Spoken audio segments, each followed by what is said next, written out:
매일 과일을 챙겨 드시는데도 몸은 점점 무거워지고 다리는 쉽게 붓고 밤마다 잠에서 깨 화장실을 오가고 계시진 않으신가요? 낮에는 그럭저럭 버틸만 한데 저녁이 되면 이유 없이 기운이 빠지고 아침에 눈을 떠도 개운하지 않은 날들이 이어지지는 않으신지요? 저는 진료실에서 이 질문을 정말 셀 수 없을 만큼 받아왔습니다. 선생님, 저는 기름진 것도 안 먹고 과일은 꼭 챙겨 먹는데 왜 몸이 이렇게 망가질까요? 그 질문 앞에서 저는 늘 잠시 말을 고릅니다. 왜냐하면 그 답이 많은 분들이 평생 믿어왔던 바로 그 음식, 과일 속에 숨어있는 경우가 적지 않기 때문입니다. 아침에 사과 1개, 오후에 바나나 하나, 저녁에는 오렌지나 키위를 갈아 주스로 1잔. 이 습관은 건강을 위해, 몸을 아끼기 위해 병원 신세지지 않고 오래 살고 싶어서 선택하신 것이었을 겁니다. 저 역시 그 마음을 너무 잘 압니다. 그런데 조심스럽게 말씀드리자면 60세 이후에는 이 익숙한 선택이 더 이상 몸을 돕기만 하는 방식은 아닐 수 있습니다. 어떤 분들에게는 조용히 신장을 지치게 만드는 시작이 되기도 합니다. 오늘 제가 드리려는 이야기는 과일을 끊으라는 말이 아닙니다. 다만 지금의 몸에 맞는 방식으로 다시 생각해보자는 제안입니다. 점색 저는 이승호입니다. 올해로 85, 신장내과 의사로 거의 50년에 가까운 시간을 보내며 수만 명의 중장년과 고령 환자분들을 진료해왔습니다. 그 긴 시간 동안 제가 반복해서 확인한 사실이 하나 있습니다. 같은 나이, 같은 병을 가지고 있어도 어떤 분은 비교적 안정적으로 지내시고 어떤 분은 갑자기 투석을 이야기하게 된다는 점입니다. 그 차이를 만든 것은 대단한 치료가 아니라 아주 사소한 생활 습관, 그 중에서도 무엇을 어떻게 먹었는가 였습니다. 얼마 전에도 70대 중반의 한 어르신이 찾아오셨습니다. 특별히 아픈 곳은 없다고 하셨지만 다리가 자주 붓고 밤에 잠을 설쳐 하루가 너무 힘들다고 하셨습니다. 검사를 해보니 신장 기능은 이미 많이 지쳐 있었습니다. 이야기를 나누다 보니 매일 과일을 건강식처럼 챙겨 드시고 계셨습니다. 그분께 저는 약을 늘리기보다 먼저 과일을 먹는 방식부터 조금 바꿔보자고 권했습니다. 그리고 몇 주 뒤 어르신은 이렇게 말씀하셨습니다. 선생님, 요즘은 밤에 덜 깨고 다리가 훨씬 가벼워졌어요. 오늘 이 영상에서는 제가 진료실에서 직접 확인해온 내용을 바탕으로 60세 이후 신장을 무너뜨릴 수 있는 과일 3가지와 반대로 신장을 편안하게 쉬게 해주는 과일 3가지를 차분히 말씀드리려 합니다. 그리고 같은 과일이라도 언제, 얼마나, 어떻게 먹어야 안전한지도 함께 정리해드리겠습니다. 이 이야기는 겁을 주기 위한 것이 아니라 미리 알면 충분히 피할 수 있는 선택에 대한 이야기입니다. 이 영상 하나가 훗날 투석을 피하고 스스로의 삶을 지켜내는 작은 전환점이 되기를 바라며 이제 본격적으로 이야기를 시작해보겠습니다. 같은 과일을 먹고 있는데도 어떤 분은 비교적 괜찮아 보이고 어떤 분은 어느 순간부터 몸이 급격히 힘들어지는 이유는 무엇일까요? 저는 이 질문을 받을 때마다 늘 같은 지점에서 이야기를 시작합니다. 과일이 나빠서가 아니라 우리 몸이 변했기 때문이라는 점입니다. 특히 60세를 넘어서면서부터는 겉으로 드러나지 않는 변화가 이미 몸 안에서 조용히 진행되고 있습니다. 신장은 우리 몸에서 가장 성실한 장기 중 하나입니다. 하루도 쉬지 않고 밤낮 없이 혈액을 걸러 노폐물을 밖으로 내보내고 필요한 수분과 영양분은 다시 몸으로 돌려보냅니다. 이 일을 10년, 20년도 아닌 50년, 60년 가까이 해왔습니다. 그런데 우리는 종종 이 사실을 잊습니다. 몸이 큰 병 없이 버텨왔다는 이유로 아직도 예전과 같은 힘을 가지고 있을 거라고 생각합니다. 하지만 60세 이후의 신장은 겉보기와 달리 이미 많은 일을 해낸 상태입니다. 연구를 들먹이지 않더라도 임상에서 분명히 느껴지는 한 가지는 이 시기부터 신장의 여과 능력이 해마다 조금씩 눈에 띄지 않게 떨어진다는 점입니다. 제가 자주 드는 비유가 하나 있습니다. 신장은 오래 사용한 정수기 피터와 같습니다. 겉으로 보면 여전히 물은 나오고 당장 큰 문제는 없어 보입니다. 하지만 안을 들여다보면 필터는 이미 많이 막혀 있고 예전처럼 모든 것을 감당하기에는 힘에 부친 상태입니다. 새 필터일 때는 어떤 물이 들어와도 잘 걸러냈지만 오래 쓰인 필터는 점점 더 많은 부담을 느낍니다. 신장도 마찬가지입니다. 젊을 때는 무리 없이 처리하던 것들이 나이가 들수록 점점 버거워집니다. 이 지점에서 과일이 문제가 됩니다. 과일은 여전히 자연에서 온 음식이고 건강한 선택일 수 있습니다. 다만 노년기의 신장 입장에서 보면 몇 가지 분명한 부담 요소가 있습니다. 첫째는 칼륨입니다. 과일에는 생각보다 칼륨이 많이 들어 있습니다. 신장이 건강할 때는 이 칼륨을 잘 배출하지만 여과 기능이 떨어진 이후에는 혈액 속에 남기 쉬워집니다. 둘째는 당분입니다. 과일의 당은 흡수가 빠르고 혈당을 급격히 올릴 수 있습니다. 이 과정에서 신장은 또 한 번 이를 더 떠안게 됩니다. 셋째는 흡수 속도입니다. 특히 잘 익은 과일이나 갈아 마시는 형태는 짧은 시간 안에 많은 양이 한꺼번에 흡수되면서 신장을 순식간에 지치게 만듭니다. 문제는 이런 부담이 하루 이틀에 끝나지 않는다는 점입니다. 매일 반복되면 신장은 서서히 신호를 보내기 시작합니다. 소변에 거품이 늘어나고 저녁이 되면 다리가 붓고 신발이 예전보다 꽉 끼는 느낌이 들 수 있습니다. 조금만 움직여도 숨이 차고 특별히 한 일이 없는데도 이유 없이 피곤합니다. 밤에는 잠이 얕아져 여러 번 깨고 화장실을 오가느라 깊은 잠을 이루지 못합니다. 많은 분들이 이때 이렇게 말씀하십니다. 나이가 들어서 그렇겠죠. 하지만 저는 이 말을 들을 때마다 마음이 무거워집니다. 질이론 변화들은 단순한 노화로만 넘기기에는 너무 일정하고 반복적인 패턴을 보입니다.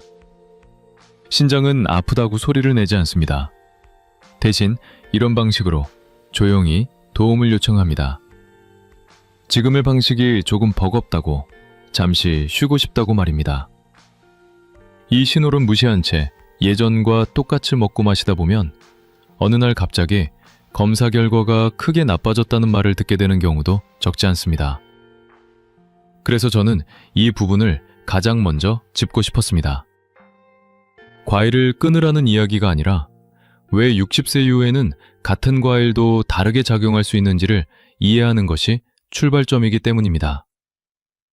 이 흐름을 이해하셔야 다음에 말씀드릴 과일 이야기가 단순한 금기 목록이 아니라 스스로 몸을 지키기 위한 선택으로 받아들여지실 수 있습니다.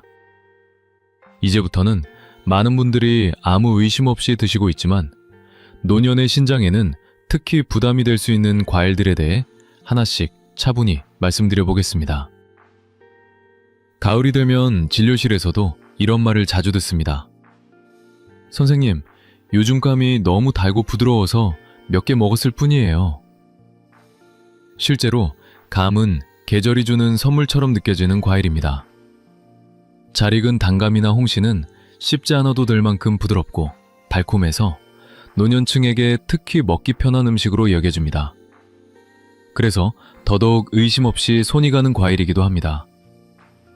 그런데 바로 이 익숙함 때문에 감이 가진 특성을 제대로 알지 못한 채 드시는 경우가 많습니다.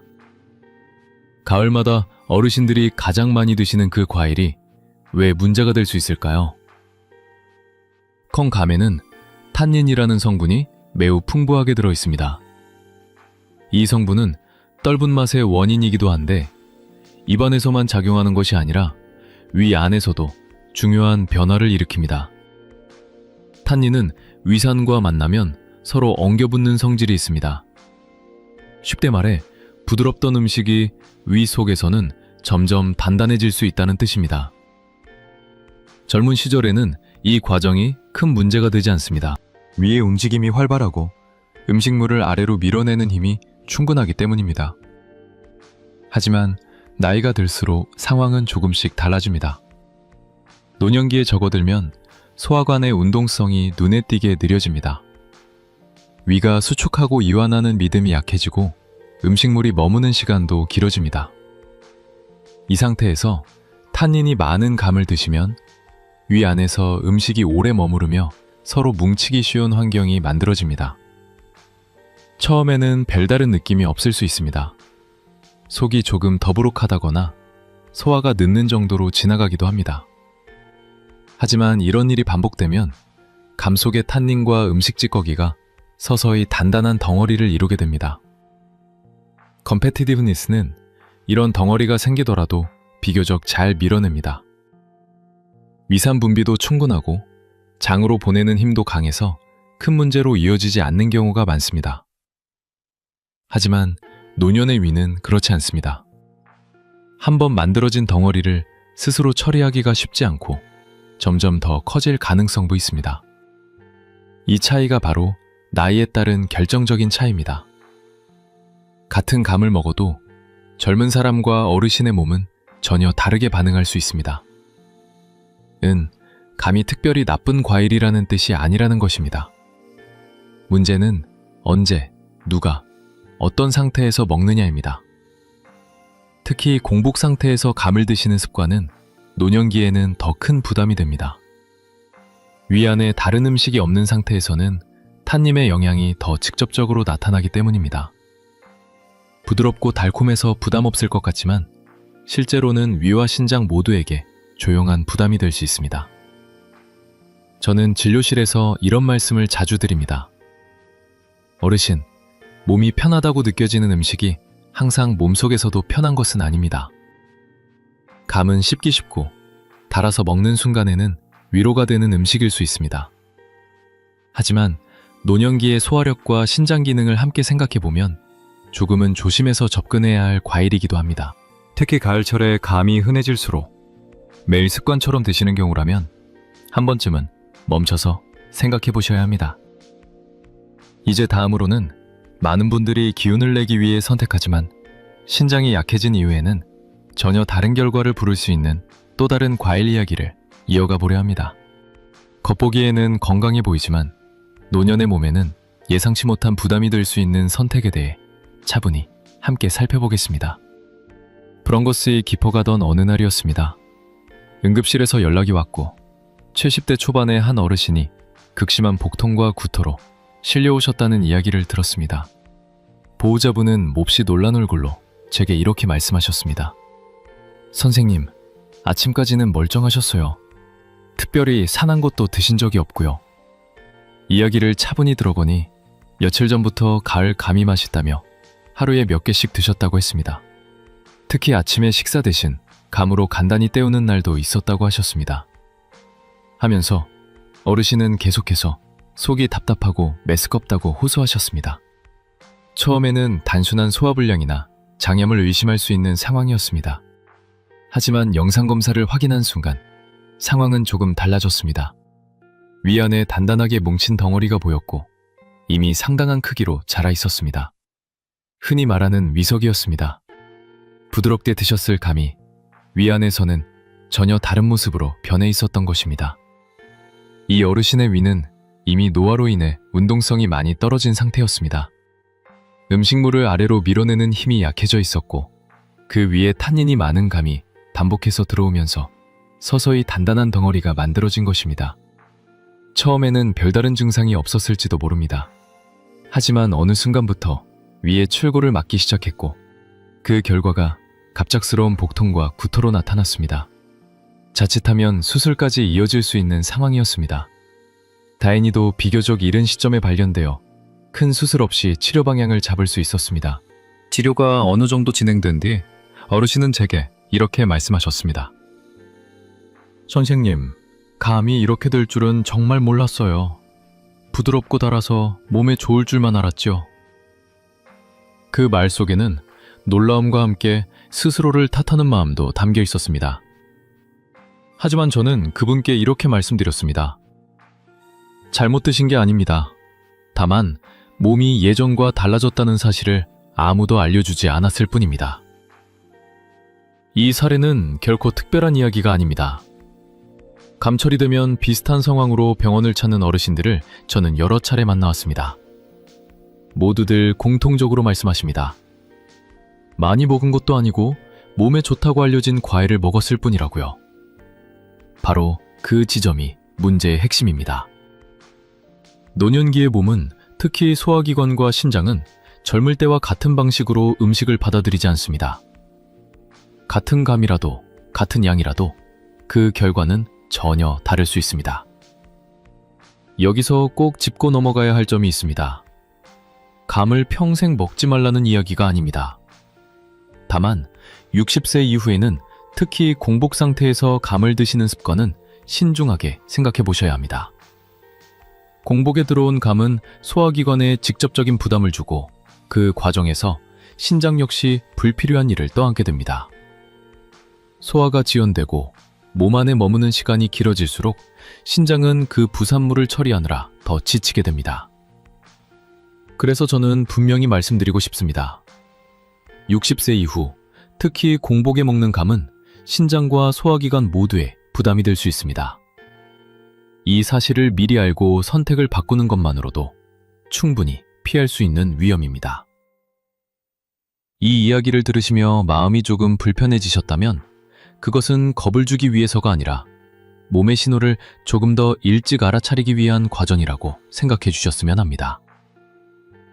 이제 다음으로는 많은 분들이 기운을 보충하기 위해 습관처럼 드시는 또 다른 과일에 대해 이야기해 보려 합니다.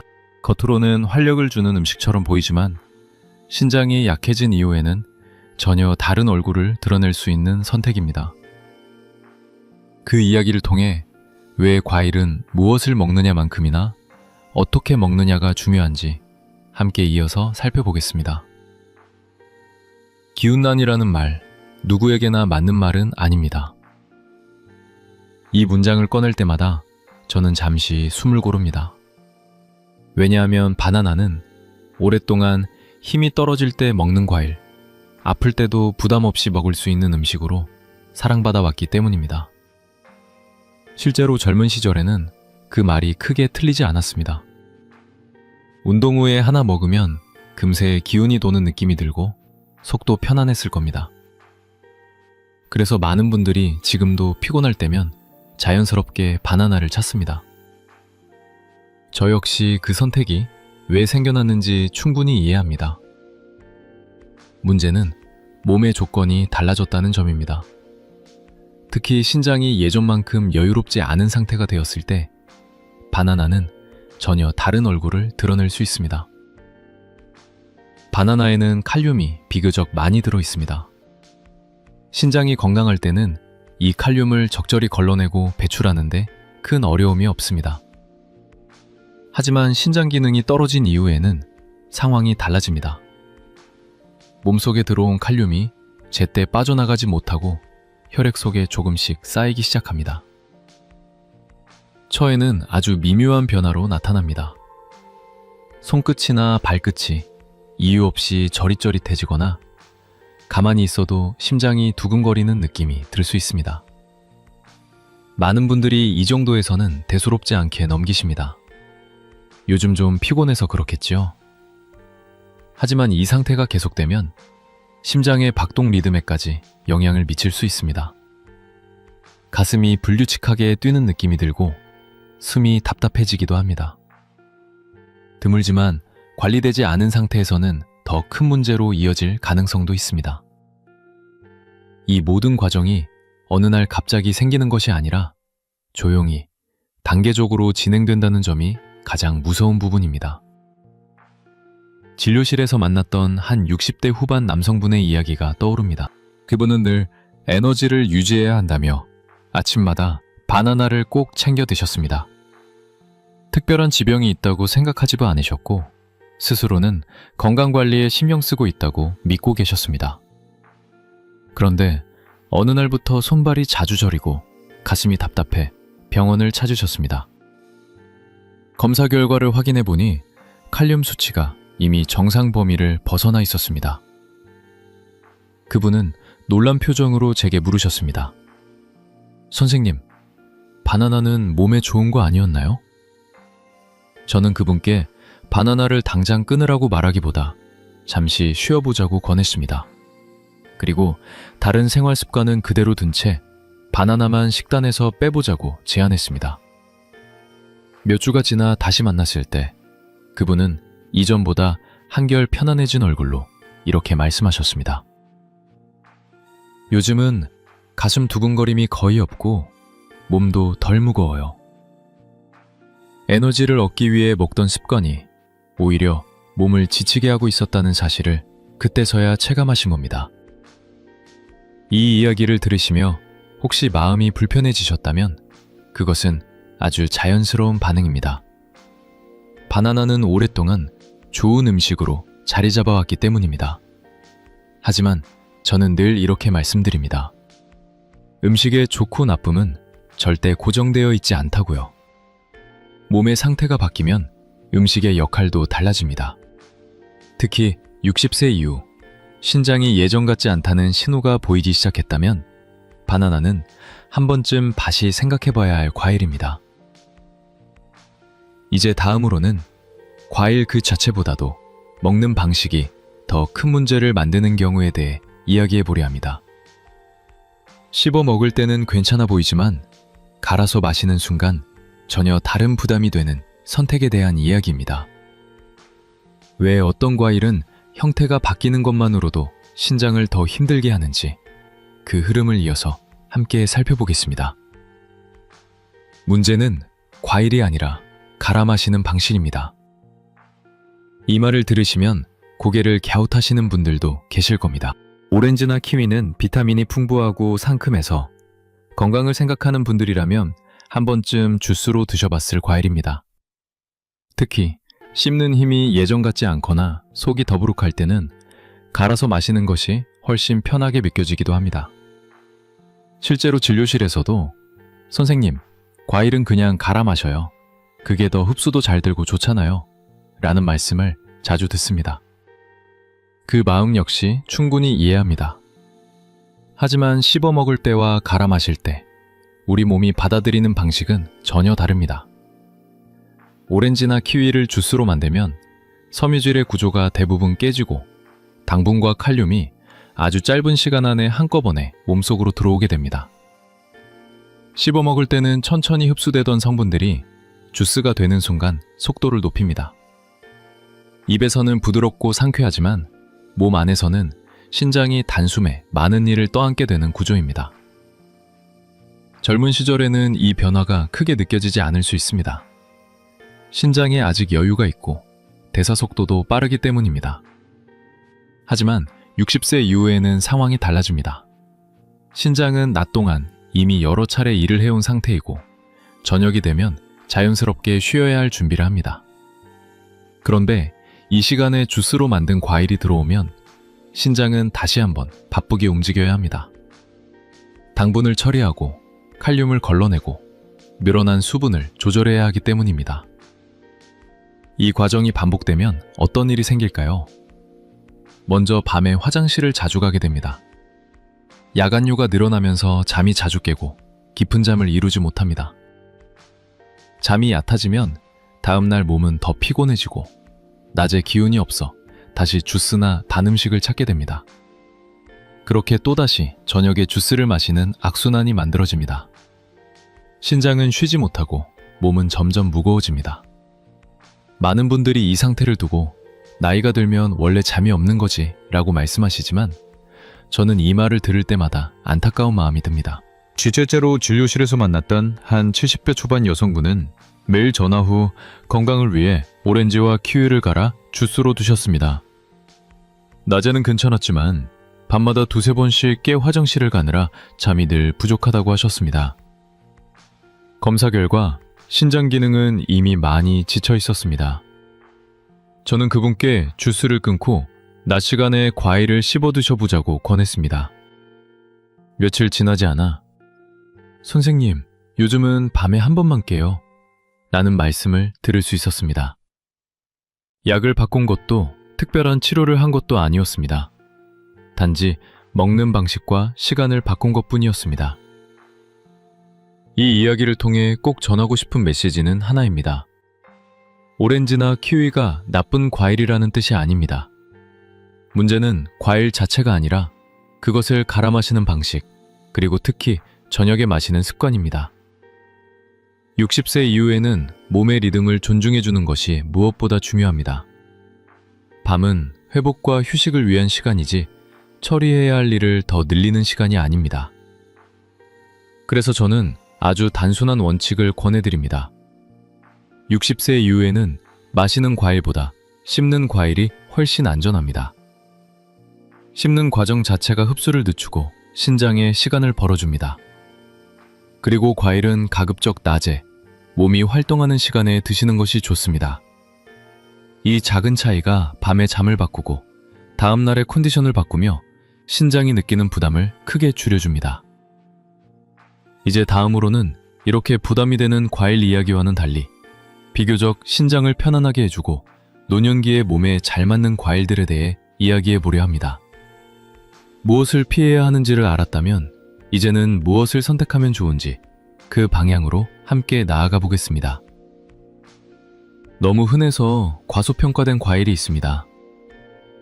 이 말을 들으시면 많은 분들이 바로 사과를 떠올리실 겁니다. 사과는 늘 곁에 있었고 특별할 것 없어 보이며 어디서나 쉽게 구할 수 있는 과일입니다. 그래서 오히려 기대를 받지 못합니다. 하지만 진료실에서 오랜 시련을 보내며 제가 확인한 사실은 노년기의 신장에게 사과만큼 무리 없이 도움을 주는 과일도 드물다는 점입니다. 화려하지 않지만 조용히 제 역할을 해내는 선택이라고 할 수 있습니다. 사과의 가장 큰 특징은 수용성 식이섬유인 펙틴입니다. 펙틴은 몸속으로 들어오면 마치 부드러운 완충장치처럼 작용합니다. 당분과 염분이 한꺼번에 흡수되지 않도록 속도를 늦추고 장 안에서 천천히 이동하게 만듭니다. 이 과정 덕분에 혈당이 급격히 오르지 않고 신장은 갑작스러운 부담을 피할 수 있습니다. 한마디로 말하면 신장이 숨을 돌릴 시간을 벌어주는 구조입니다.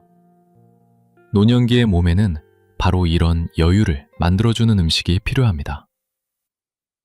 많은 분들이 묻습니다. 사과에도 당이 있지 않나요? 맞습니다. 사과에도 당분은 들어있습니다. 하지만 중요한 것은 얼마나 빨리 들어오느냐입니다. 같은 양의 당이라도 흡수 속도가 느리면 신장은 훨씬 편안합니다. 사과는 펙틴 덕분에 이 속도를 자연스럽게 늦춰줍니다. 그래서 다른 과일에 비해 노년기의 신장과 훨씬 잘 맞는 선택이 됩니다. 특히 갈아 마시지 않고 천천히 씹어 먹을 때 그 장점이 더 분명해집니다. 진료실에서 만났던 60대 후반의 한 여성분 이야기를 들려드리고 싶습니다. 그분은 특별히 아픈 곳은 없었지만 소변에 거품이 자주 보이고 몸이 늘 무겁다고 느끼셨습니다. 검사를 해보니 신장 기능이 서서히 지쳐가고 있었습니다. 과일 습관을 살펴보니 아침 공복에 산도가 강한 과일을 자주 드시고 계셨습니다. 저는 그분께 아주 간단한 제안을 드렸습니다. 과일을 완전히 끊을 필요는 없고 식사 후 1시간쯤 지나 사과 반 개를 천천히 씹어 드셔보시라는 것이었습니다. 몇 주 뒤 다시 만났을 때 그분의 얼굴은 한결 밝아져 있었습니다. 선생님, 요즘은 소변 거품이 눈에 띄게 줄었어요. 몸도 덜 무겁고요. 약을 바꾼 것도 특별한 치료를 한 것도 아니었습니다.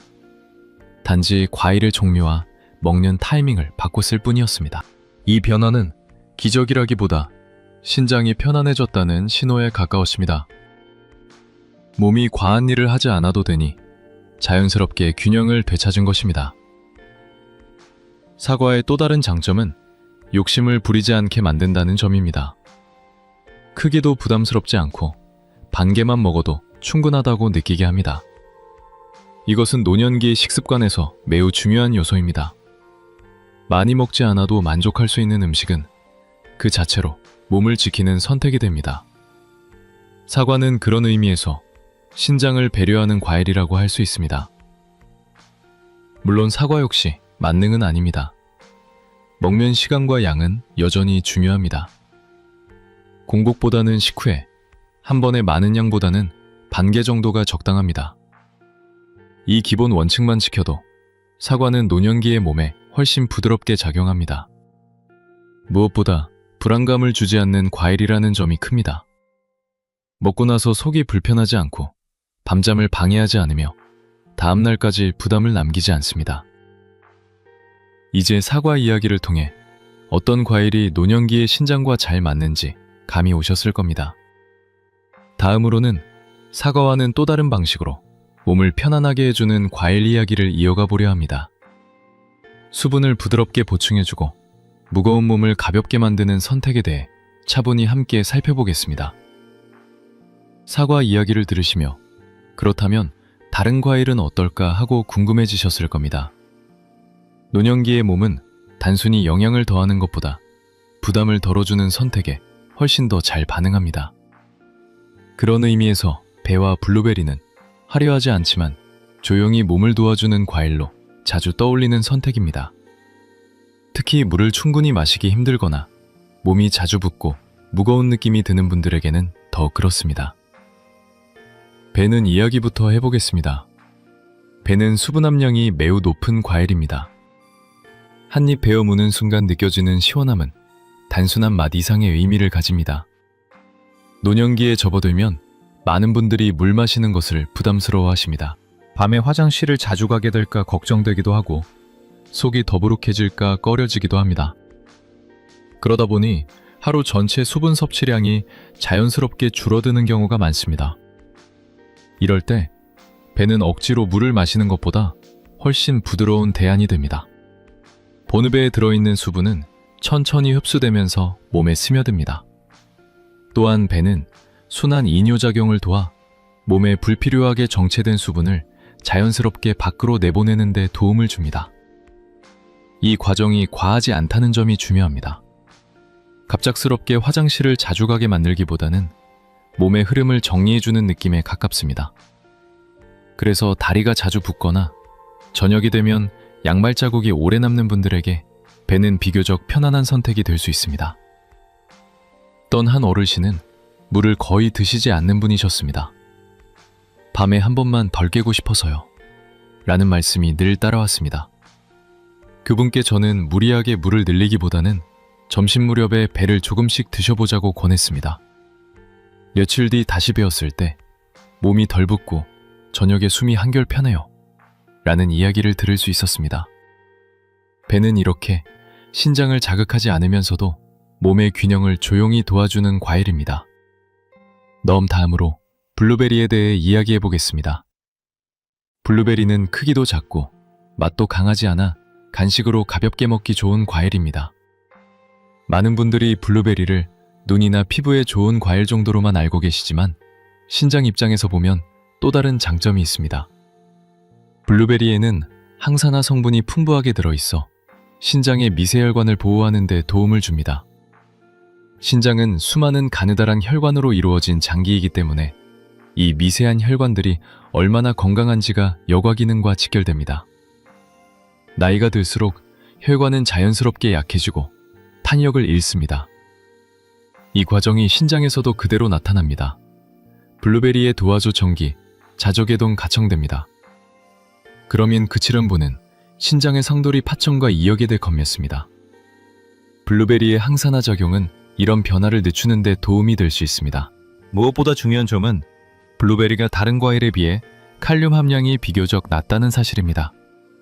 그래서 신장이 예민해진 이후에도 상대적으로 부담이 적은 선택이 됩니다. 물론 양은 중요하지만 한 줌 정도의 블루베리는 노년기의 몸에 큰 부담을 주지 않는 경우가 많습니다. 블루베리는 먹는 시간도 중요합니다. 저는 대체로 낮 시간, 특히 오후 간식으로 권해드립니다.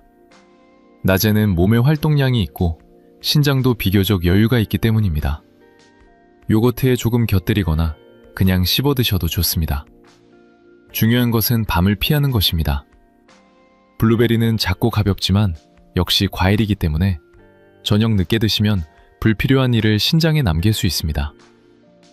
퍼누베와 블루베리는 공통점이 있습니다. 먹고 나서 몸이 편안하다는 점입니다. 속이 더부룩하지 않고 밤잠을 방해하지 않으며 다음날까지 부담을 남기지 않습니다. 이것이 바로 노년기의 과일을 선택할 때 가장 중요한 기준입니다. 많이 먹어서 기운이 나는 느낌보다 적게 먹어도 몸이 편안한 느낌을 주는 선택이 훨씬 오래갑니다.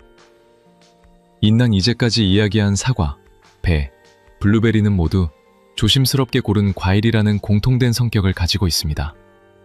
하지만 아무리 몸에 맞는 과일이라도 먹는 원칙이 없다면 그 장점은 금세 흐려질 수 있습니다.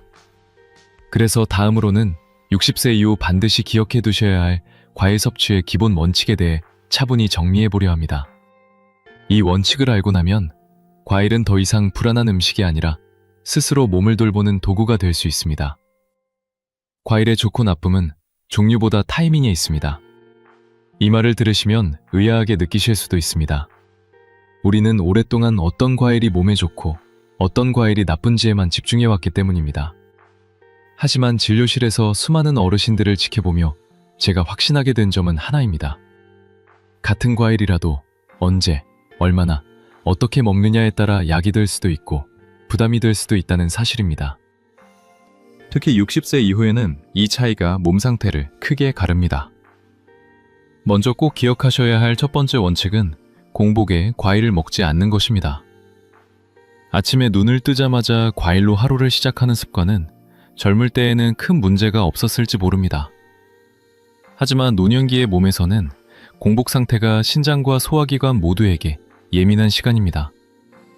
이때 과일이 들어오면 당분과 칼륨이 빠르게 흡수되면서 신장이 갑자기 일을 시작하게 됩니다. 아직 몸이 충분히 깨어나지 않은 상태에서 일을 떠맡기는 셈입니다. 아침에는 먼저 따뜻한 식사로 몸을 깨워주는 것이 훨씬 안전합니다. 두 번째 원칙은 식후 약 1시간 뒤에 과일을 섭취하는 것입니다. 식사를 마친 직후에는 소화 과정이 한창 진행 중입니다. 이때 과일이 들어오면 흡수가 오히려 불안정해질 수 있습니다. 반대로 식사 후 어느 정도 시간이 지나 위와 장이 차분해졌을 때 과일을 드시면 당분과 수분이 훨씬 천천히 흡수됩니다. 이 시간대는 신장에게도 가장 부담이 적은 순간입니다. 많은 분들이 이 작은 타이밍 변화만으로도 몸이 훨씬 편해졌다고 말씀하십니다. 세 번째로 중요한 원칙은 저녁 늦은 시간에 과일을 피하는 것입니다. 이 부분은 특히 강조하고 싶습니다. 저녁이 되면 우리 몸의 대사는 자연스럽게 느려지고 신장은 하루 동안의 일을 정리하며 휴식에 들어갈 준비를 합니다. 그런데 이 시간에 과일을 드시면 신장은 다시 한번 바쁘게 움직여야 합니다. 그 결과가 바로 야간요와 불면입니다. 밤에 잠을 깊이 자지 못하면 다음날 몸은 더 피곤해지고 다시 단 음식이나 과일을 찾게 됩니다. 이렇게 악순환이 반복되면 신장은 쉴 틈을 잃게 됩니다. 너비츠 원칙은 하루 총량을 약 200g 이하로 유지하는 것입니다. 아무리 몸에 맞는 과일이라도 양이 많아지면 부담이 됩니다. 노년기의 신장은 많이보다 적당히에 훨씬 잘 반응합니다. 사과 반 개, 배 몇 조각, 블루베리 한 줌 정도면 충분합니다. 과일을 먹고 나서 조금 더 먹고 싶다는 느낌이 남는 것이 오히려 좋습니다. 배가 가득 찼다는 느낌은 신장에도 같은 부담으로 남기 쉽습니다. 마지막 다섯 번째 원칙은 여러 종류의 과일을 한 번에 섞어 먹지 않는 것입니다. 건강을 생각해 이것저것 섞다 보면 오히려 당분과 칼륨이 한꺼번에 들어오는 경우가 많습니다. 몸 입장에서는 처리해야 할 일이 동시에 늘어나는 셈입니다. 한 번에 한 가지 과일, 소량으로 드시는 것이 훨씬 안전합니다. 다양함은 하루나 일주일 단위로 나누어도 충분합니다. 이 5가지 원칙은 결코 어려운 규칙이 아닙니다. 새로운 약을 먹는 것도 아니고 비싼 음식을 준비해야 하는 것도 아닙니다. 단지 먹는 순서와 시간, 양을 조금 조정하는 것뿐입니다. 하지만 이 작은 차이가 신장이 느끼는 부담을 크게 줄여주고 밤에 잠을 바꾸고 다음날의 컨디션을 달라지게 합니다. 그래는 이 문장을 꼭 기억해달라고 말씀드립니다. 과일은 약이 될 수도, 독이 될 수도 있습니다. 무엇이 될지는 과일 자체가 아니라 시간과 종류, 그리고 양이 결정합니다. 이 원칙을 알고 나면 과일은 더 이상 두려운 음식이 아니라 내 몸 상태에 맞게 선택할 수 있는 도구가 됩니다. 이제 마지막으로 오늘 이야기의 핵심을 다시 한번 정리하며 노년기의 삶에서 신장을 지킨다는 것이 어떤 의미를 갖는지에 대해 조용히 이야기해 보려 합니다. 작은 선택이 어떻게 삶의 방향을 바꿀 수 있는지 그 마무리를 함께 해주시기 바랍니다. 이제 오늘 이야기를 조용히 정리해 보겠습니다. 긴 시간 함께 해주셔서 감사합니다. 오늘 이 영상에서 제가 가장 전하고 싶었던 핵심은 단 하나입니다. 60세 이후의 신장은 무엇보다 휴식을 원한다는 사실입니다. 더 많은 것을 먹이려 애쓰는 것보다 불필요한 부담을 덜어주는 것이 훨씬 중요하다는 이야기였습니다. 절 지금 이 순간 오늘 들은 내용을 모두 기억하지 않으셔도 괜찮습니다. 저 역시 환자분들께 늘 그렇게 말씀드립니다. 중요한 건 완벽함이 아니라 지금 당장 하나만 바꾸는 용기입니다. 오늘부터 딱 2가지만 기억해 주세요. 저녁에 과일을 드시던 습관이 있다면 오늘은 과감히 내려놓으셔도 됩니다. 그리고 내일이나 모레 점심 식사 후에 사과 반 개를 천천히 씹어 드셔보세요. 이 작은 변화 하나만으로도 신장은 훨씬 편안해질 수 있습니다. 성을 지킨다는 것은 단순히 검사 수치를 관리하는 일이 아닙니다. 밤에 잠을 조금 더 깊이 자고 아침에 몸이 덜 무겁고 화장실 걱정 없이 외출할 수 있는 일상으로 이어집니다. 결국 그것은 혼자서 걸을 수 있는 노년을 지키는 일이고 누군가에게 의존하지 않아도 되는 삶을 선택하는 일입니다. 자녀에게 짐이 되지 않겠다는 마음, 스스로의 존엄을 지키겠다는 선택과도 맞닿아 있습니다. 고는 오랜 시간 진료실에서 수많은 어르신들을 만나왔습니다. 그분들 중 많은 분들이 뒤늦게 이렇게 말씀하십니다. 선생님, 이런 이야기를 조금만 더 일찍 알았더라면 좋았을 텐데요. 그래서 오늘 이 이야기를 나누었습니다. 겁을 주기 위해서가 아니라 아직 선택할 수 있는 시간이 남아있다는 것을 알려드리고 싶었기 때문입니다. 노기 영상이 조금이라도 도움이 되셨다면 구독과 좋아요로 함께 해주시면 감사하겠습니다. 저는 앞으로도 노년의 몸이 덜 아프고 덜 불안해지는 선택들, 어렵지 않고 일상에서 바로 실천할 수 있는 이야기들을 계속 나누겠습니다. 오늘도 자신의 몸을 돌아보는 시간을 가져주신 여러분을 진심으로 응원합니다.